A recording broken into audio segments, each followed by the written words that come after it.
Paul, the New Testament, and the Question of Authority, by Jahad Zenith. Bismillah ar-Rahman ar-Rahim. The New Testament is often assumed to be a direct record of the life and teachings of Jesus. Historically, however, it is a layered collection of writings produced by different people in different locations over many decades. When examined chronologically, the figure who stands at the beginning of this written tradition is not Jesus himself, nor his original disciples, but Paul of Tarsus. Paul did not know Jesus during Jesus' lifetime. He was not among the 12 disciples and did not witness Jesus' ministry, crucifixion, or reported resurrection. According to the book of Acts and Paul's own letters, he was originally a Pharisee who opposed the early followers of Jesus and took part in their persecution.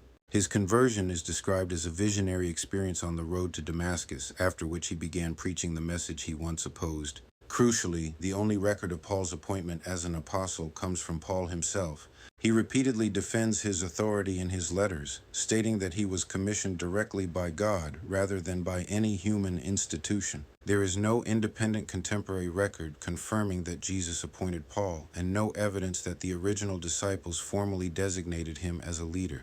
The legitimacy of Paul's authority therefore rests primarily on his own testimony. This matters because Paul's letters are the earliest surviving Christian writings. His earliest letters were written around 50 to 60 years after the start of the Common Era, approximately 20 to 30 years after Jesus' transition. In contrast, the Gospels, which narrate Jesus' life and words, were written later. Mark is generally dated around 65 to 70, Matthew around 70 to 85, Luke around 80 to 90, and John around 90 to 100. Revelation is usually dated around 95, with some scholars placing it slightly later. This means that written Christianity begins with Paul's theology before it begins with Jesus' biography. By length, Paul's letters make up roughly 1/4 of the New Testament.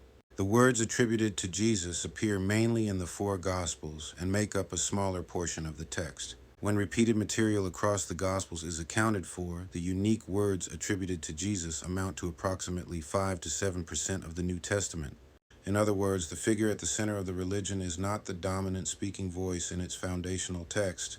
In addition, a large portion of the New Testament has uncertain or anonymous authorship. The Gospels do not name their authors internally. The titles, according to Matthew, according to Mark, and so on, were attached later by tradition.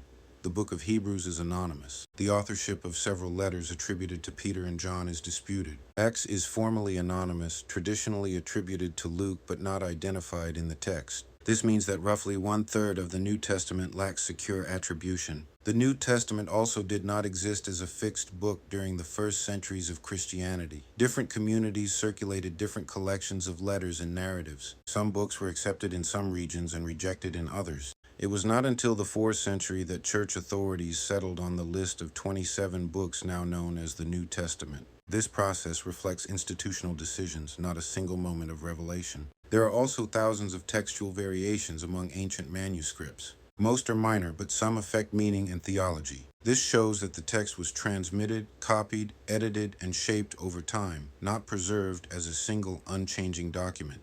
None of this proves that the New Testament contains no truth. It preserves historical memory, ethical teaching, and spiritual reflection. But it challenges the idea that it is a direct transcript of Jesus' message. It is instead a human record about Jesus, shaped heavily by Paul, expanded by later authors, edited by communities, and formalized by institutional authority. Historically speaking, Christianity as a written religion begins not with Jesus speaking, but with Paul writing. Jesus becomes central through interpretation rather than direct textual presence. If faith is to be meaningful, it should be strong enough to confront these facts honestly rather than avoiding them.